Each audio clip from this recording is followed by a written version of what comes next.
ኦኬ ሰላም ሰላም እንዴት ናችሁ? ዛሬ ደግሞ ይዤላችሁ የመጣሁት ምንድነው 5 ስቴፖችን ቱ ቢ ፐርፌክት ፎር ኤግዛም ማለት ነው። ለፈተና ፐርፌክት የሚያደርጓችሁን 5 ስቴፕ የአጠናን ዘዴዎችን ይዤላችሁ የመጣሁት እንዴት ብናጠና ነው እነዚህ ለፈተና ፐርፌክት የምንሆነው የሚለውን ነገር ይዤላችሁ መጥቻለሁ። አንደኛ ምንድነው በምታነቡበት ሰዓት ዲስትራክሽናችሁን ማስወገድ አለባችሁ ማለት ነው። you have to reduce your ዲስትራክሽናችሁን ማስወገድ። ዲስትራክሽን ሲባል ምንድነው? ለምሳሌ መጥፎ የሆነ አቻ ጓደኛ ሊሆን ይችላል። እነሱ ማስወገድ ለራስህ አሪፍ ስፔስ መፍጠር ማለት ነው።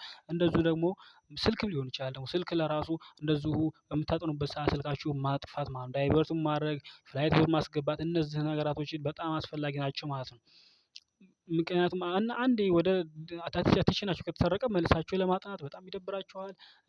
በቃው ይወሰዳል ሀሳባችሁ መልሳችሁ እዛኛው ላይ ትሆናላችሁ። መልሳችሁ እዚህ ላይ የማይሆን ነገር ውስጥ የምትሆኑ ማለት ነው። ጊዜያችሁንም በደንብ አትጠቀሙም ማለት ነው። ሁለተኛ ነገር ምንድነው ይዤላችሁ የመጣው መሰላችሁ? ከአምስቶቹ ውስጥ ሁለተኛው ቴክ ኤ ኖት ማንሳት ማለት ነው። በምታነቡበት ሰዓት ኖት መውሰድ አለባችሁ።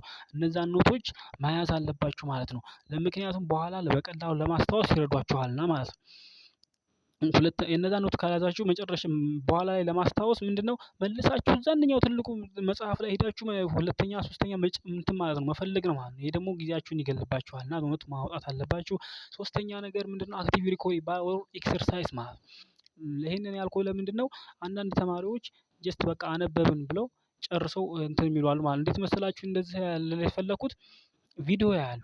ቪዲዮ ሲያዩ ምንድነው ራሳቸው ብቁ የሆኑ ይመስላችኋል። በቃ አሪፍ ቪዲዮ ራሳቸውን ይገምታሉ። በቪዲዮ ሲያዩት ሁሉን ነገር ያውቁት ይመስላችኋል። ሰውዬው ይተነትናል፣ ያስረዳል ምናምን። ሰውዬው የገባውን ነው የሚያወራው። ልክ ነው። እነሱ ደግሞ ያንን ነገር ያዩና ጨረስን ይላሉ። በቃ ማትስም ሆነ እንደዚሁ የሽምደዳ ትምህርትም ሆነ በቃ ያን ያህሉ። ግን ምንድነው በራሳቸው ኤክሰርሳይዝ ማድረግ አለባቸው። ያ ቪዲዮ ከታየ በኋላ እንዴት ነው ብሎ በራስ ቪዲዮውን ዘግቶ ኤክሰርሳይዝ ማድረግ አለበት። ተዛማጅ ጥያቄዎችን ፈልጎ መስራት አለበት። ከዛ እንዴት ነው ምን ላይ የተሳሳትኩት ምናምን ብሎ ሄዶ ቼክ ማድረግ አለበት።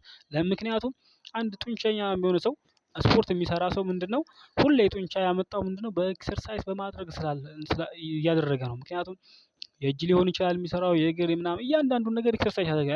ያ ጡንቻ ካለ ኤክሰርሳይዝ አልመጣም። ለጭንቅላታችንም ጥያቄ ኤክሰርሳይዝ ነው ማለት ነው።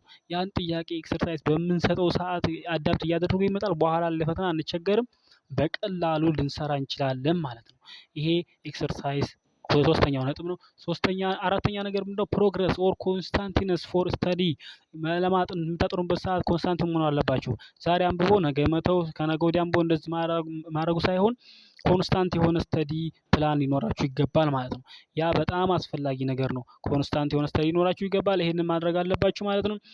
ሶስተኛ እና መጨረሻ አራተኛ ነገር ምንድነው ዲፕ ፎከስ ይባላል። ዲፕ ፎከስ ማለት ምን ማለት ነው? ያጠናችሁትን ነገር መጨረሻ ላይ መጀመሪያ ልናገር እንደፈለኩ ያጠናችሁት መጨረሻ ላይ ዘግታችሁ በራሳችሁ ማስተንተን ማስተዋል አለባችሁ ማለት ነው። ምንድነው ያነበብኩ፣ ምን ተማርኩኝ፣ እንዴት ነው ብሎ ራሱ ኖት እያወጡ ማውጣት ማለት ነው። ይሄን የሽምደዳ ትምህርት ከሆነ ለምሳሌ ፎር ኤግዛምፕል ፎቶሲንቴሲስ ከሆነ ያነበባችሁት ዋት ሜጀር ኦፍ ፎቶሲንቴሲስ ሰምቲንግ እያላችሁ ማውጣት መጻፍ። ከዛ በኋላ ከዋናው ኖታችሁ ጋራ ማስተያየት፣ ምን ላይ ነው የተሸወርኩት፣ ምን ይቀረኛል፣ እንዴት ነው እያላችሁ ማለት ነው። እንደዚሁ የኤክሰርሳይዝም ትምህርት ከሆነ ማትስ፣ ፊዚክስ ምናምን እነሱንም እንደዛ እያደረጋችሁ ታጠኑ። ቱ ቢ ፐርፌክት ትሆናላችሁ ማለት ቱ ቢ ኦነስት እንደዚህ ካደረጋችሁ በጣም አሪፍ ውጤት ታመጣላችሁ እመኑኝ ማለት ነው። ጉድ ቪዲዮ ከተመቻችሁ ላይክ አድርጉልኝ፣ ለብዙ ጓደኞቻችሁ እንዲደርስ። እንደዚሁ ሰብስክራይብ አድርጉኝ። ቀጣይ የምሰራቸው ቪዲዮዎች እንዲደርሷችሁ እንደዚሁ የደወል ምልክቱ መንካት እንዳትረሱ ማለት ነው። እንደነገርኳችሁ ሰብስክራይብ ያደርጋችሁ አበረታቱኝ። እናመሰግናለሁ። መልካም ሳምንት ይሁንላችሁ። ደህና ሁኑልኝ።